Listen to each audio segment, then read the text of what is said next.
안녕하세요. 금강경 특강 시간입니다. 서울 부다스쿨에서 하고 있고요. 일상무상분 공부할 차례입니다.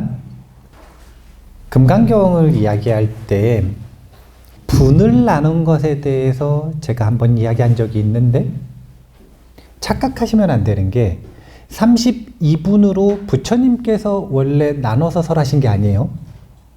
원래는 통짜법문이라.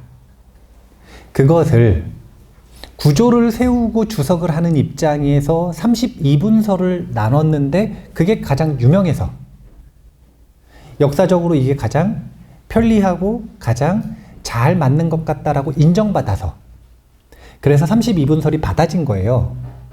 그래서 유용한 게 분명 하나, 원래 통짜라는 걸 모르면 어떻게 착각을 하냐면 분절되어 있다라고 착각을 해요.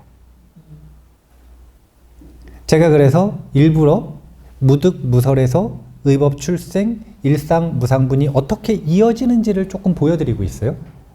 무득무설분에서 반야법이 가풍이라고 얘기하셨고 개의 무의법 이유차별, 무의차별을 얘기하셨잖아요.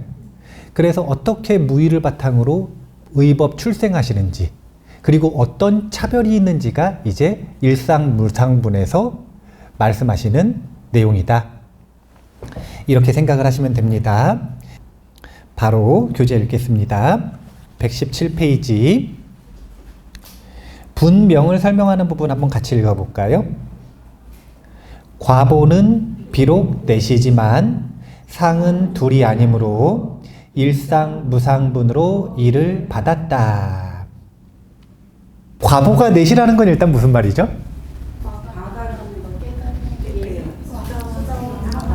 네. 그러면은 사과를 얘기하는 거네요. 그죠? 그러면 상은 둘이 아니므로 이건 무슨 말이에요? 차별이 없다. 좋습니다. 자, 일상 무상분이라고 했는데 의법 출생분 무의법으로서 무분별법으로서 반야법으로서 의지에서 태어난다 그랬어요.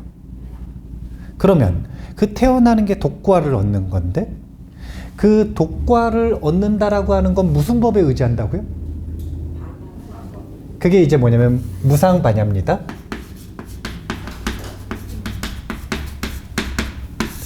무상반야의 의지에서 이 법의 의지에서 태어나는 것은 사과로 얘기를 하지만 그것은 단 하나의 상이라는 거예요.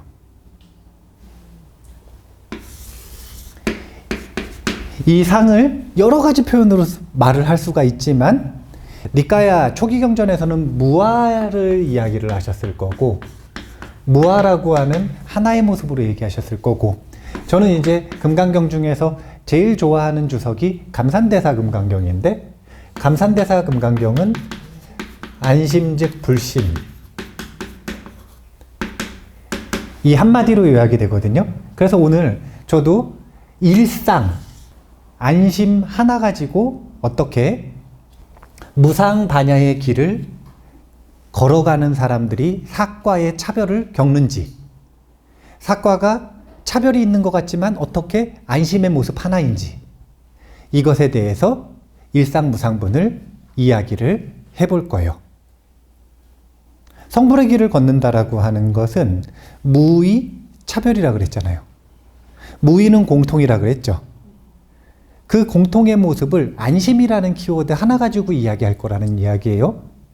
그 다음에 네 가지 차별이 있어 보이지만 그 모든 것들이 결국은 안심이라고 하는 하나의 공통상, 일상으로 통일된다는 것. 이걸 보여드릴 거라는 거예요. 일상무상분에서 원문 제가 읽어볼게요.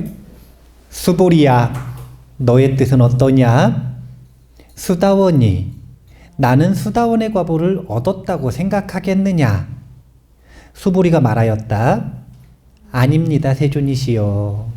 수다원은 자신이 수다원과를 얻었다라는 생각을 못해요? 하면 안 돼요? 수다원, 사다함, 아나함, 아라한 다 마찬가지입니다. 자각이 있어요. 물론 없을 수도 있어요. 수다원쯤에서는.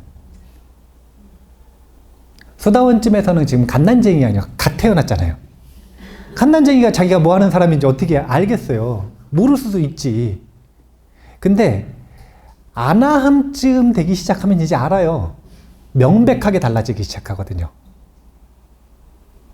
범부하고 남이 봐도 차이가 나고 자기가 봐도 차이가 나기 시작하는 게 사다함부터고, 그리고 명백하게 차이가 나는 건 아나함은 명백하게 차이가 나요.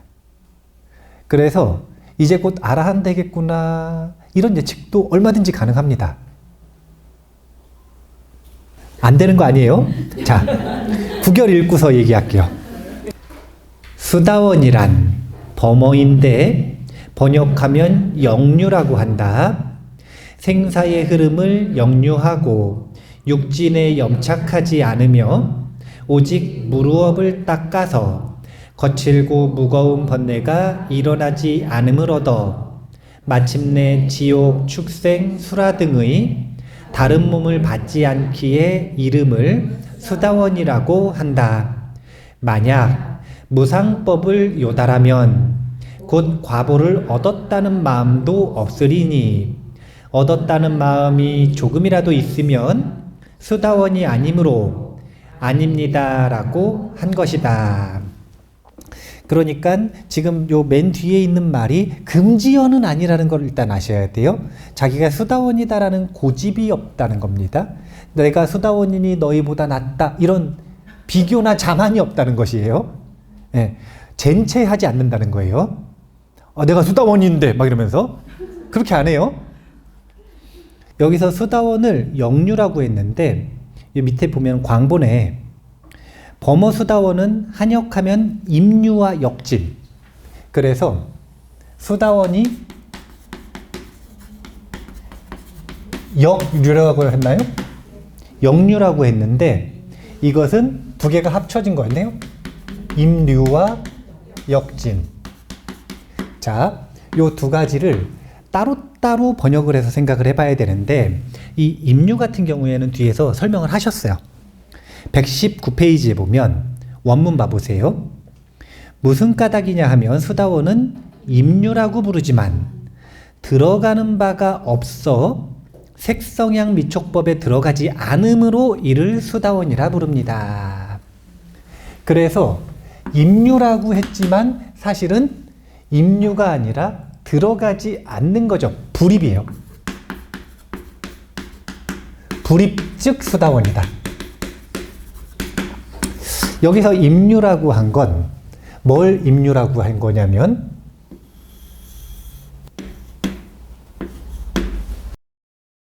정반할 때 이쪽이 옳은 길이에요? 이쪽이 옳은 길이에요?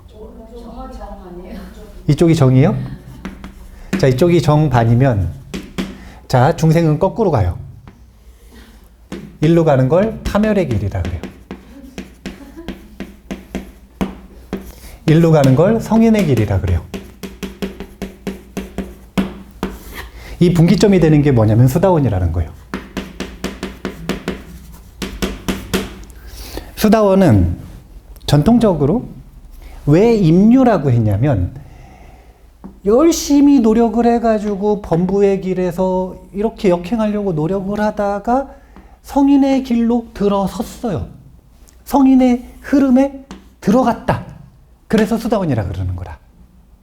그게 임류의 뜻이에요. 그런데 성인의 길로 들어갈 때 어떤 일이 벌어지느냐를 봤더니 임류가 아니라 불입이더라. 이걸 지금 설명을 하는 거예요. 그러니까 이게 마치 뭐와 같은 거냐면 수행을 안 해본 사람들한테는 저 불입을 설명을 할 수가 없어. 그래가지고 뭘 설명할 수밖에 없냐면 범부가 있고 성인이 있는데 범부의 길도 있고 성인의 길도 있는데 그 성인의 길에 문을 열고 들어가는 게 수다원이다. 그래서 흐름을 타는 게 수다원이다. 이렇게 설명을 할 수밖에 없어요. 그런데 문을 열고 들어간다는 게 도대체 뭔지, 그래서 성인의 흐름을 탄 게 도대체 뭔지, 그거는 체험이잖아요. 주관적인 경험, 체험. 금강경은 이걸 말하는 거예요. 그래서 선사들, 명상 수행하는 사람들이 금강경을 이래 좋아하는 거예요. 금강경은 가장 단순하게 위에서 표면적으로 일어나는 현상 밑에 있는 주관적인 체험들을 곳곳에서 잘 묘사하고 있어요. 그럴 수밖에 없는 게 무상반야를 이야기하신다고 하지만 무주, 사띠수행을 이야기하거든요. 그래서 무주상, 도시 이렇게 실천수행을 이야기를 하고 있거든요. 성인의 흐름에 들어가는 것과 성인의 흐름에 들어가지 못하는 것의 차이는 딱 하나밖에 없다는 거예요. 그게 뭐냐면 색, 성, 향, 미, 촉법이 육경 아닙니까? 이 육경에 머물러서 사로잡히면 어떻게 되는 거냐면 파멸의 길이에요. 더 이상 육경에 속지를 않아요. 첫 번째, 왜 속지 않느냐? 무상반야의 진리를 알기 때문에 그래요. 무상반야의 진리를 알면 상이 없다는 것을 알기 때문에 머무르지 않아요. 그리고 이 무주상의 상태에서 보시 만행을 하죠. 이렇게 무주상 보시의 수행을 했기 때문에 이것이 무르익고 익숙해지고 능숙해지면 그러면 어떤 결과가 나오는 거냐면 이제는 육경에 속지 않고 더 이상 육경에 들어가지 않는다. 범부와 성인의 갈림길을 불입 하나로 딱 설명한 거예요. 뭐에 들어가지 않느냐? 들어가고 안 들어가고 그런 곳이 없어요. 뭘 말하는 거냐면 우리의 인식이 외부의 세계가 있는데 이걸 육경이라고 하잖아요. 그 육경에 실제한다고 믿어가지고 빠져들어서 이렇게 빠져들었어. 그러면 어떻게 되냐면은 몸과 마음이 여기 있는데 내 마음을 저기다 뺏겼잖아요. 얼이 빠져나갔어. 이렇게 얼빠져 있는 게 중생. 얼빠져 있으니까 파멸의 길. 그런데 성인은 열심히 수행을 하잖아요. 가행정진을 할 때 어떻게 수행하냐면은 대부분 마음 수행을 코끝 보는 걸 하니까 요걸 예를 들면 코끝을 그래 보래. 그놈의 코끝.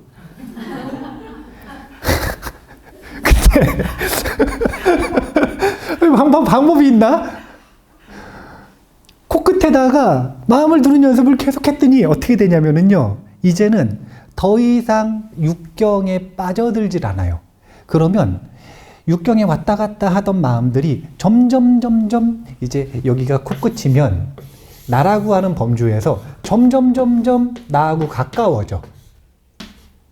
항상 육경은 외부에 실제하고 경험은 외부에 실제하고 그래서 밖에 나가가지고 경험을 했는데 내 코끝에다가 마음을 두는 연습을 했더니 이게 끌어당기는 힘이 있어가지고 점점 경험이 나한테 가까이 와요. 그럼 어떻게 되냐면 더 이상 육경에 내 마음이 들어가질 않는 거예요. 육경을 인식하지 못한다는 게 아니라 육경에 빠져가지고 인식하지 않고 면전에서 육경을 인식해요. 이렇게 바뀌거든요. 이렇게 됐다고 수다원이 된다는 거 아니에요? 지금 수다원이 되는 과정을 얘기를 하는 거예요. 마음 수행할 때. 근데 이 불입 하나, 육경에 들어가지 않기 때문에 성인의 길에 들어갔다라고 하는 모순적인 언어로서 수다원을 금강경에서는 멋지게 정의하고 있다. 그전에는 성인의 흐름이라는 게 있다고 생각을 했단 말이에요. 에스컬레이터가 있어. 여기 타면 파멸의 길, 저기 타면 성인의 길이라. 그래서 거기 타면 자동으로 이렇게 가는 줄 알았단 말이에요. 그런 게 있는 줄 알았던 거예요. 근데 그게 아니라는 거예요. 그런 건 없다는 거예요. 뭐가 있는 거냐면 여기가 범부의 길이라, 파멸의 길. 요쯤 되면은 이제 어디 태어나겠어요? 지옥에 태어나겠죠. 아주 극고 지옥. 근데 어디쯤에서 시작을 하셨다 그럴까? 요즘에 삶이 지옥 같으세요? 그 정도는 아니에요? 그러면 뭔가 굉장히 아귀처럼 뭔가 원하는 게 있으세요? 독하게 막 원하고 막 이러는 거. 그래가지고 어디만 가면 막 싸우고 막 그러는 거. 그런 거 있으세요? 그러면 아수라도 아니고 아귀도 아니고 축생도 아니고 한 인간쯤 되시는 것 같아요? 아니면 인간보다 좀 못한 것 같아? 일단은 뭐 자평하시는 걸 믿겠습니다. 자, 인간쯤 된다고 생각을 해볼게요. 그러면 이 인간이 여기에 지금 머무르고 있는데 그냥 살잖아요. 그럼 어떻게 되는 거냐면 쓸려가는 거예요. 일로. 이걸 복진타락이라 그래요. 그런데 요 인간이 자기는 지금 아주 강력한 흐름이 형성되어 있는 폭류에 쓸려 있는 거예요, 지금. 그래서 여기에서 이걸 역행하려고 노력을 하지 않으면 중간도 못 하는 거예요. 그러면 이걸 막 계속 역행하려고 노력을 하는 거, 이걸 뭐라 그래요? 수행이라고 한다고 그랬잖아요. 자, 봐보세요. 왜 수행을 무탐무진 무치라고 하는지가 분명히 나오잖아요. 자, 파멸의 길. 파멸의 다른 이름은 뭐냐면 탐진치라. 이게 파멸은 탐진치와 유사하다 이런 말이 아니라 부처님은 그냥 파멸을 뭐라고 말씀하셨냐면 탐진치라고 얘기하셨어요. 또 반대로는 탐진치를 뭐라고도 얘기하신 거냐면 파멸이라고 그냥 얘기하셨어요. 탐진치하고 파멸은 그냥 동의어로 얘기한 거라, 동의어. 그러니까 이쪽에 흐르는 이 흐름의 특징이 뭐냐면 탐진치였어요. 그럼 수행한다는 건 이것에서 역행하는 거잖아요. 그럼 당연히 무탐, 무진, 무치죠. 이해가 쉽죠? 그런데 봐보세요. 수행을 애를 써서 해. 열심히 해. 근데 성과가 나요, 안 나요? 자, 봐보세요. 잘 나는 것 같아요, 안 나는 것 같아요? 잘 안 나는 이유가 뭐냐면 이제 자평하시기를 인간이라고 얘기를 하시긴 하셨지만 근데 이제 그 인간은 지금 현재의 포지션을 얘기하는 거고 이 포지션 속에서 내가 지금 이쪽으로 더 빨리 뛰고 있는지 아니면 그냥 쓸려가고 있는지 아니면은 조금 저항해서 이쪽으로 속도가 느리게 가고 있는지 아니면 어떻게든 역행해 가려고 노력해서 중간은 차지하고 있는지 아니면 이걸 진짜 역행하고 있는지 이것은 뭐에 따라 다르냐면 파멸의 길, 내 아주 강력한 탐진치의 악습의 속도를 이겨낼 수 있을 만큼의 정진의 힘이 있느냐 없느냐. 그래서 수행이 처음에 시작을 하잖아요. 그러면 성과가 진짜 안 나.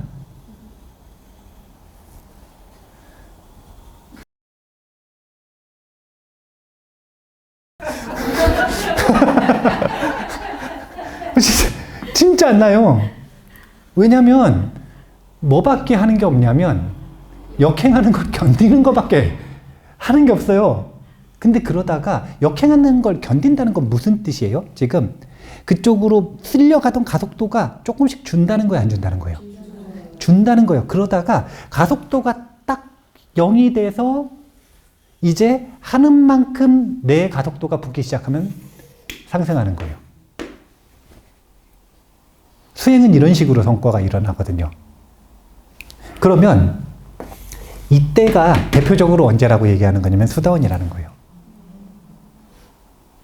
왜냐?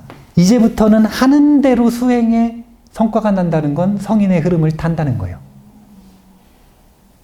그래서 제가 수다원을 성인의 완성이라고 표현했어요. 이제 갓 태어났다 그랬어요. 갓 태어난 거예요. 성인의 흐름에서. 그리고 입류 했는데 이것은 불입이라고 했고 그리고 역진 거꾸로 간다. 파멸을 거꾸로 간다. 그러다가 여길 넘어서면 속도가 붙는 거죠. 이런 시스템이다. 이렇게 이해를 하시면 됩니다. 119페이지의 구결 같이 읽어볼까요? 유란, 성류로서 수다원의 사람이다. 거칠고 무거운 번뇌를 벗어 버렸으므로 성인의 부류에 들어감을 얻었지만 들어가는 바가 없으므로 과보를 얻었다는 마음도 없다. 수다원이란 곧 수행의 첫 과보이다. 이게 나오잖아요. 첫 과보이다. 이전에는 태어나질 못한 거라. 자, 수다원이 돼요. 수다원이 됐다고 생각을 해보세요. 그러면은 갑자기 공부를 하다가 이제 응애응애 하고 새로 태어나요? 그런 태어남을 얘기하는 게 아니잖아요. 이건 지금 뭘 얘기하는 거냐면 마음의 태어남을 얘기하는 건데 그 마음의 태어남을 수행의 과보라고 표현을 한 거예요. 마음이 성인의 특징에 맞게 태어난다, 변화하기 시작한다라는 거예요. 그 시작이 수다원에 해당된다. 그런데 수다원에 대해서 뒤에 보면 120페이지에 원문을 제가 읽고 수다원과 사다함을 함께 설명할게요. 수보리야, 너의 뜻은 어떠냐? 사다함이 나는 사다함의 과보를 얻었다고 생각을 하겠는가? 수보리가 말하였다. 아닙니다, 세존이시여. 무슨 까닭이냐 하면 사다함은 일왕래라고 이르지만 실제로는 왕래가 없으므로 이름을 사다함이라고 합니다. 이제 숫자가 나옵니다. 사다함은 일왕래래요. 한 번 왕래한다는 뜻이에요. 그러면 수다원은 원래 숫자가 없느냐? 수다원도 숫자가 있어요. 7번 왕래한다는 거예요. 그런데 인도에서 7이 아니라 충분이라는 뜻이라 그랬죠? 예, 마야 부인이 부처님 낳으시고 7일 만에 돌아가셨다잖아요. 7일 만에 돌아가셨다는 게 아니라 어느 정도 계시다 돌아가셨다는 뜻이에요. 어느 정도 계시다가 인도에서 7이라고 하는 숫자가 쓰이는 용법을 보셔야 되는 건데 이 7번이라고 하는 것, 그 다음에 일왕래라고 하는 것, 그 다음에 아나함은 뭐라 그러냐면 불환이라 그래요. 돌아오지 않는다. 이건 뭐냐면 돌아올 것도 없다는 거죠. 지금 보면 숫자로 이야기를 하잖아요. 이게 지금 뭐에 대한 거냐면 자, 요걸 가지고 다시 해볼게요.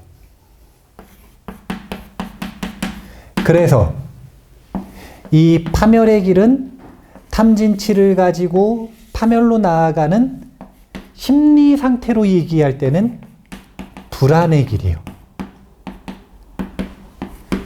제가 모든 번뇌는 그 번뇌의 종류가 무엇이든 관계없이 불안과 함께한다 라는 이야기를 했습니다. 그래서 자기가 무슨 번뇌를 겪고 있는지를 모르겠으면 그냥 불안한지 아닌지만 체크해 보면 돼요. 그러면 내가 지금 불안하다. 그럼 내가 찾지 못하는 어떤 번뇌와 내가 지금 함께 있는 거예요. 그럴 때는 나무토막처럼 가만히 있는 거예요. 그러면 성인의 길의 특징은 무엇인가? 안심을 특징으로 한다. 자, 결국은 그러면 수행은 역진이 수행인데 이 역진이라고 하는 것은 불안의 길을 안심의 길로 바꿔서 나아가는 것. 이것을 역진이라고 하는 거 아니겠습니까? 그렇다면 자, 마음이 편안해요. 안심했어요. 그런 경험들이 있으세요? 어렵게 생각하지 마세요.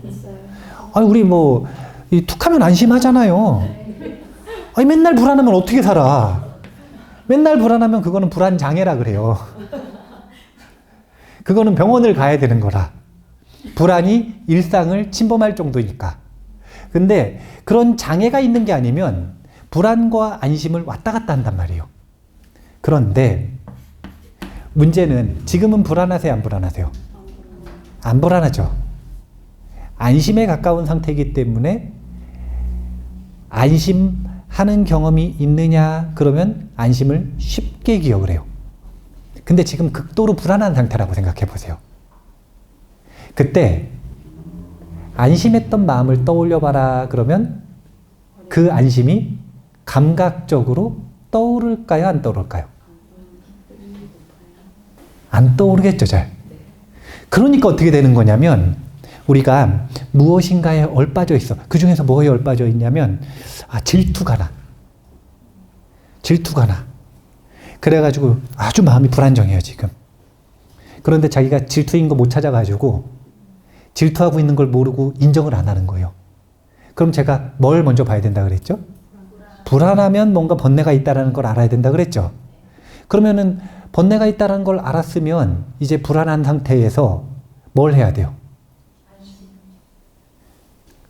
원인을 찾아야 돼요? 아니면 그냥 안심하면 돼요?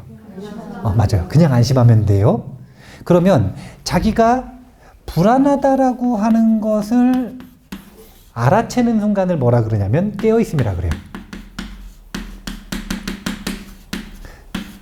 엄청 마음이 지금 질투 때문에 화가 나 있어. 근데 깨어있음의 힘으로 그런 걸 알았어요. 책 제목에 있대요. 보면 사라진다.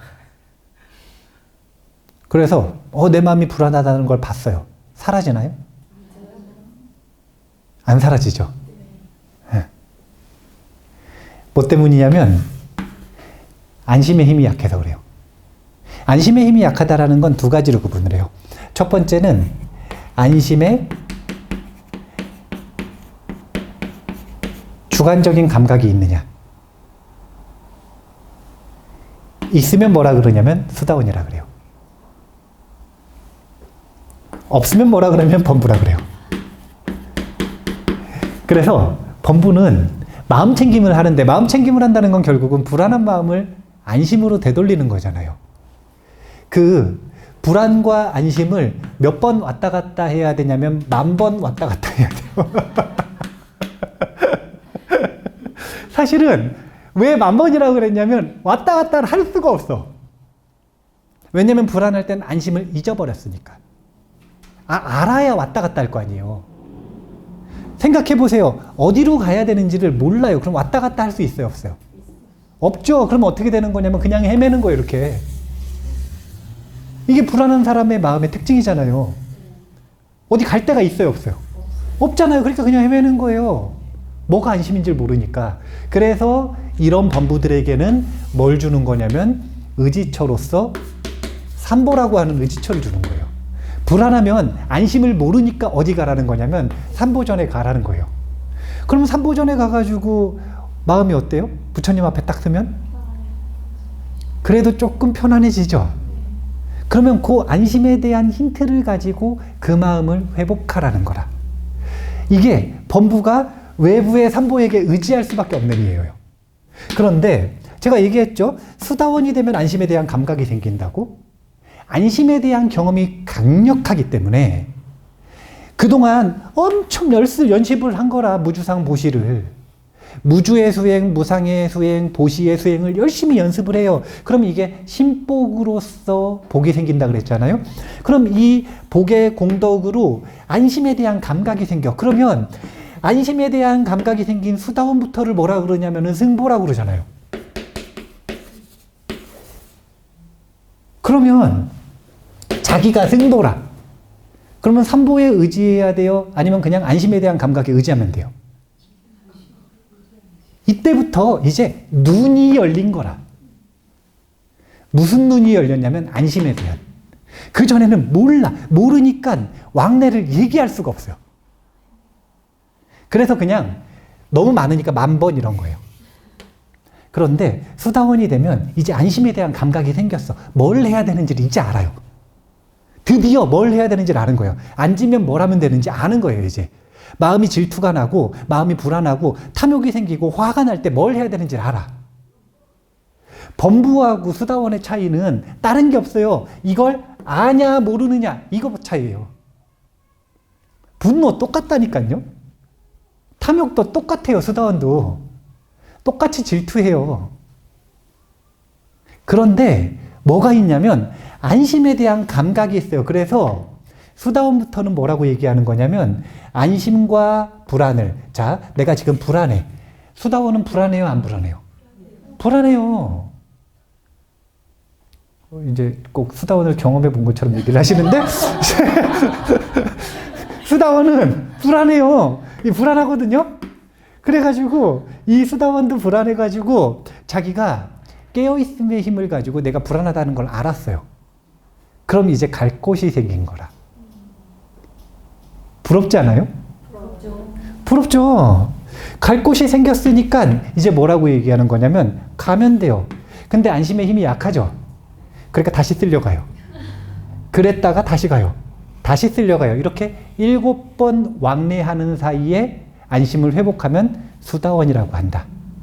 그러니까 이 언어를 그대로 빌려서 차별을 세우면 안심에 대한 감각이 생기면 수다원 향이라고 할 수 있겠네요. 그리고 7번이라고 그랬으니까 그냥 7번으로 숫자를 해볼게요. 진짜 7이라고. 7번 안에 안심을 회복하면 이걸 수다원 과라고 하겠죠. 그럼 사다함은 뭐냐? 일왕래라. 사다함은 실력이 더 늘었어. 이제 더 분명하게 균형을 맞출 줄 알아요. 마음이 불안할 때 뭐가 안심인지를 분명하게 알고 있어요. 그래서 불안하네? 그러면 한 번 갔다가 한 번 되돌아오는 걸로 끝. 이게 일왕래 사다함이에요. 그럼 아나함은 뭐냐? 불환이래요. 불환. 왜 불환이냐면 안 가요. 안 갔는데 돌아올 게 있어요, 없어요? 그래서 불환이에요. 아라하는 뭐냐? 안심과 불안의 차별이 없어졌어요. 그래서 갔냐 안 갔냐 이 말이 아예 의미가 없어요. 이걸 아라한이라 그래요. 그러면 근거가 있어야 될 거 아니에요? 금강경에서 그냥 얘기하는 게 아니거든요. 숫자 가지고 그냥 얘기하는 게 아니라 뭘 전승한 거냐면 족쇄이론을 전승한 거예요.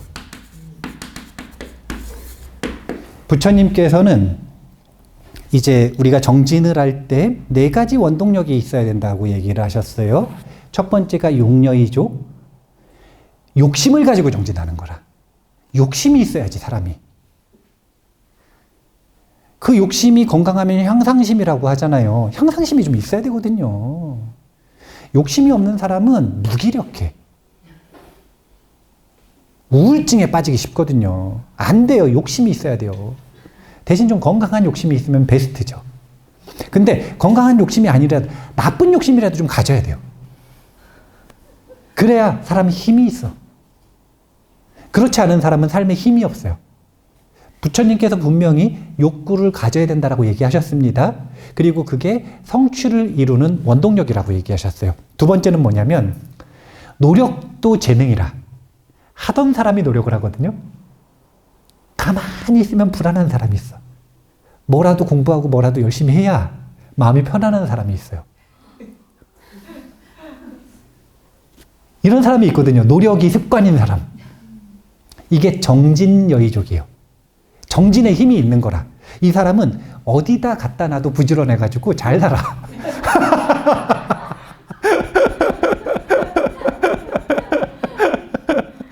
그 다음이 심인데, 심은 뭐냐면 깨어있음이에요.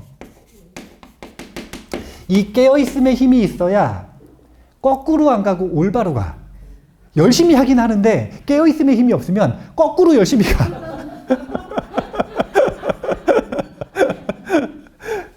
그래서 깨어있음이 있으면 방향과 효율이 올라요. 그리고 마지막이 사여의족인데 이게 뭐냐면 지혜거든요. 근데 이 지혜는 올바른 방향인지를 알고 점검하는 걸 얘기해요. 점검. 그래서 사여의족을 검증이라고도 표현을 하는데 자기가 올바른 방향으로 가고 있다는 설정을 하고 그것을 끊임없이 점검하는 힘을 가지고 정진을 하는 건데 이게 지혜로운 정진인데 이걸로 알려주신 대표적인 이론이 족쇄이론이라. 끊임없이 자기를 점검하고 수행이라고 하는 게 어떤 방향으로 나아가는지를 알려주는 게 바로 족쇄이론이에요. 우리가 해결해야 되는 건 10가지밖에 없다니까요. 아니 의법 출생분 아니요. 의법 출생. 자, 법에 의지해서 출생하고 싶으면 저 10가지만 기억하면 되는 거예요. 딴 거 가지고 아무리 노력을 해봐야 출생을 못해. 아무리 돈을 많이 벌어봐요. 출생을 못해요. 출생은 뭐에 의해서 하는 거냐면 저 10가지 족쇄에 의해서 하는 거예요. 족쇄를 끊으면 출생하는 거예요. 그걸 분명하게 알려주시는 거거든요. 이건 2가지. 하나는 노력의 방향성이 어딘지를 분명하게 보여주는 거고 두 번째는 그 노력 중간중간 점검해야 되는 것을 알려주시는 거예요. 자, 수다원은 뭘 끊었다 그랬냐면 첫 번째가 유신견, 두 번째가 의심, 그리고 세 번째가 계금취견이에요. 자, 이 중에서 중요한 건 유신견이에요. 유신견을 끊었다라고 하는 게 무슨 말인가? 네, 무아를 알았다는 거예요. 그런데 이제 제가 이 제가불자들을 향해서와 전문 출가자를 향해서 수다원가를 다르게 인가를 해주셨다 그랬잖아요. 근데 전문 출가자 기준을 얘기를 해드리는 거예요. 수다원이 되고 유신견이 끊어졌다라고 얘기를 하는 건 뭐냐면 진짜로 첫 번째로 출세간의 경험을 하는 거예요. 출세간의 경험을 실제 하는 거. 출세간의 경험을 처음 하는 순간 이걸 수다원과라 그래요. 그리고 출세간의 경험을 통해서 경험했던 그게 진짜 안심인 거예요. 그래서 안심의 감각이 생겼다라고 얘기를 하는 겁니다. 그런데 출세간의 경험을 한 거지. 아직 갓난쟁이지. 아직 출세간에 걸맞는 이 모습과 마음을 갖추질 못했어요. 그런 공부를 못했어, 아직. 그러니까 어떻게 되는 거냐면 힘이 없어서 7번 어디 갔어요? 여기. 7번 왕래를 해야 되는 거예요. 그래서 이때는 탐욕과 분노가 여전히 있다 그랬어요? 없다 그랬어요? 있다 그랬어요. 이 강력한 흐름에서는 벗어났을지 모르지만 그럼에도 마음속에 탐욕과 번뇌의 습기가 남아있는 거예요. 가만히 있으면 쓸려가지는 않지만 가만히 있는다고 이게 저절로 해결되지는 않아. 이 흐름에 맞게 거기에 어울리는 수행들을 해야 그래야 이제 해결을 하는 거예요. 사다함은 여기에서 두 가지가 약해진다 그래요. 그게 뭐냐면 거친 분노와 거친 탐욕이에요. 이게 줄어들기 시작하는 게 사다함, 아나함은 끊어지는 것. 자, 이게 어떤 차이가 있느냐? 왜 일왕래냐? 우리가 불안해지는 것의 대표 이유가 뭐예요? 탐욕과 분노 아닙니까? 대표 이유가 그거죠. 근데 그게 줄었어. 그러면 그게 줄었다라고 하는 건 빈도수도 줄고 강도도 줄었다는 거잖아요. 그럼 마음이 편안해지기가 쉬워요, 안 쉬워요? 어디 가야 되는지도 알아. 얘가 기승도 덜 부려. 그러면 한 번에 왔다 갔다 할 수 있겠어요, 없겠어요? 있겠죠. 그걸 사다함이라고 한다는 거예요. 아나함 봐보세요. 대표인 탐욕과 분노가 끊어져 버렸어.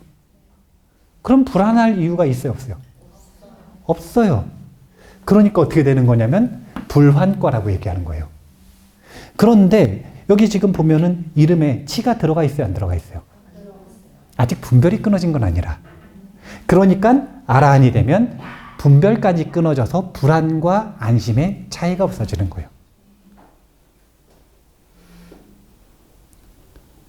지금 보면 수다원, 사다함, 아나함, 아라한이 다 이름과 뜻이 있어요. 그런데 이 모든 것들이 단 하나의 모습, 일상이라. 그걸 안심의 힘으로 설명을 한 거고, 이 안심을 불러오는 원동력이 뭐였냐면 무상반야니까. 일상, 무상분이라고 표현을 하는 거예요. 이해를 하셨어요? 그러니까 우리가 지금 제일 먼저 해야 되는 건 뭐예요? 도대체 왜 불안하면 나무토막처럼 가만히 있으라 그래요? 사고치니까. 그게 무슨 뜻이냐면 불안을 증폭시키니까. 가만히 있어야, 가만히 있으면서 안심에 대한 경험이라도 축적을 해야, 그래야 뭐가 안심인지 감각이 생기는 거예요. 가만히 있을 수 있어요. 가만히 있어 보셨어요? 화나는데? 나무토막처럼? 쉬워요, 어려워요? 어려워요. 속으로 저 사람도 욕하지만 나도 스스로 욕을 엄청 해. 바보처럼 여기서 가만히 있을 거냐고. 화를 내야 되는 만 가지 이유가 있어요. 여기서 화내는 거 참으면 안 되는 만 가지 이유가 있어. 근데 그걸 다 참고 나무 토막처럼 가만히 있는 게 결코 쉬운 게 아니거든요. 얼마나 강력하게 이쪽으로 끌고 가려고, 파멸로 끌고 가려고 계승을 부리겠어요. 일단 나무 토막처럼 가만히 있는 연습을 해요. 그래서 그걸 그칠지. 그리고 그치면 자신이 놓여져 있는 상태를 보는 것을 관. 일단 그쳐야 그 마음을 볼 수가 있어요.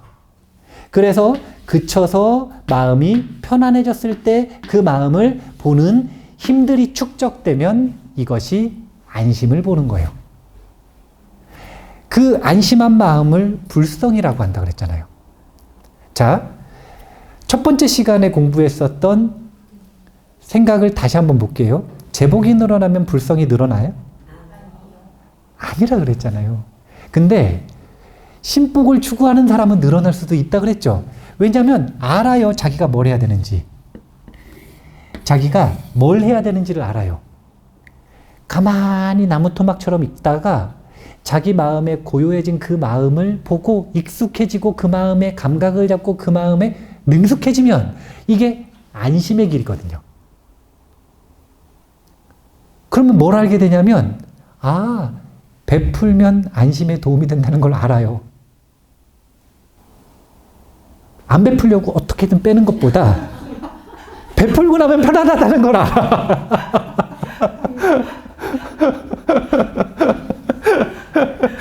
그러니까 이 불성의 길에 자신의 제복이라고 하는 수행을 써먹을 수가 있는 거죠. 그쪽으로 회향할 수가 있는 거죠. 그 공덕을.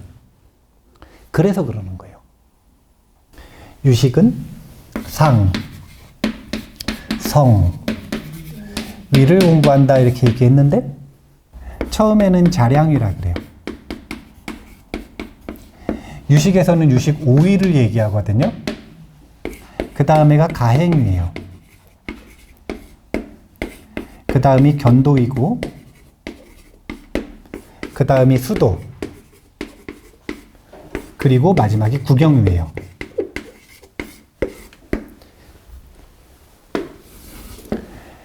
의법 출생분할 때 태어나는 건 여기부터 태어나는 거예요.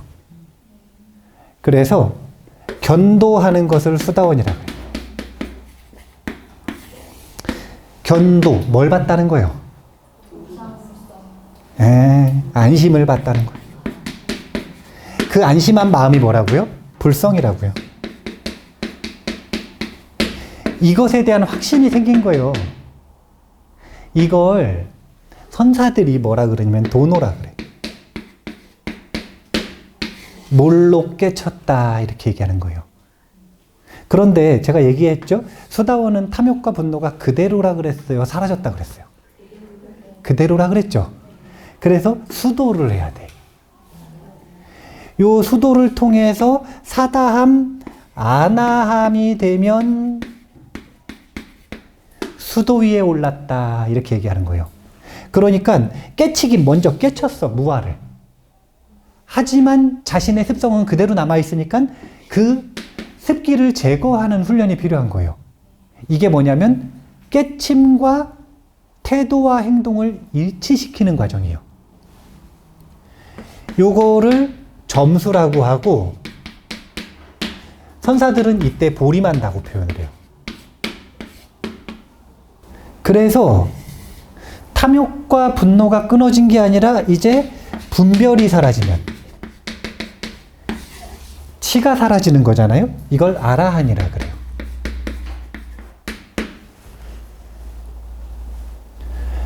이렇게 가는 게 바로 안심을 알아가는 수행이다.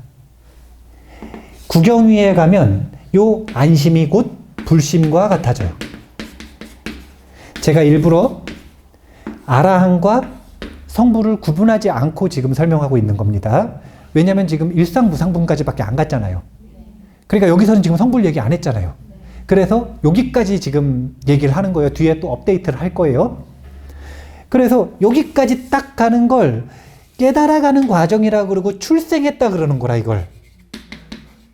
그래서 여기 가면 완성된 거예요. 출생에서 완생에 이르는 과정을 지금 일상무상분으로 보여준 거야. 단 하나의 모습이었다. 그건 뭐냐면 안심의 힘이 증장되는 모습. 불성이 증장되는 모습.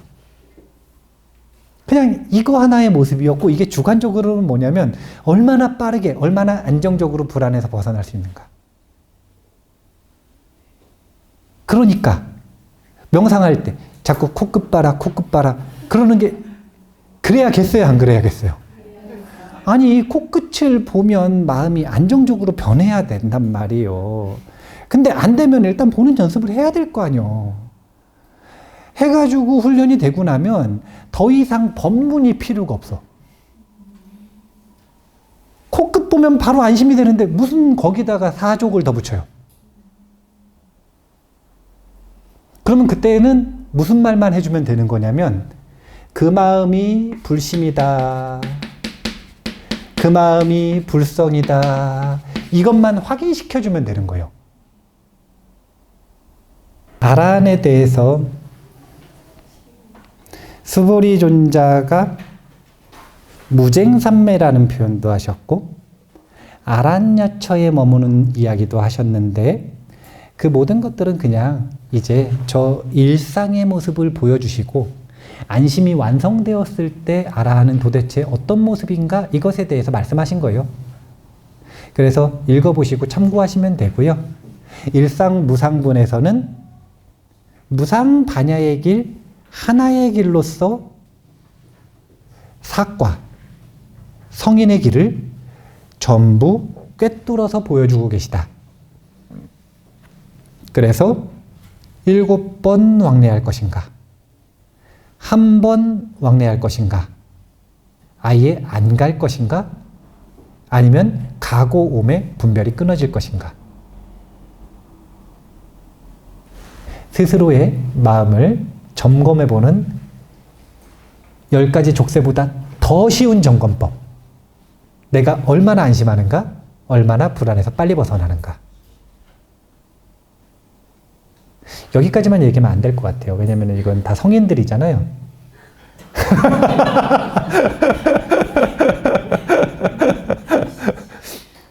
범부로서는 안심에 대한 마음의 내 알림이, 힌트가, 감각이 얼마나 생기는가? 내가 얼마나 안심이라고 하는 균형 감각이 생기는가? 이 부분들을 점점 경험해 보시면 그러면 주관적인 수행 경험을 통해 부처님의 교법이 내 삶에서 실현되는 모습들을 경험하고 확인하실 수 있을 것이다. 자신을 점검하고 싶다면 불안과 안심의 정도 이것 가지고 자신을 한번 점검해 보시면 좋겠다. 이렇게 생각을 합니다. 빨리 안심의 감각이 생기시면 좋겠습니다.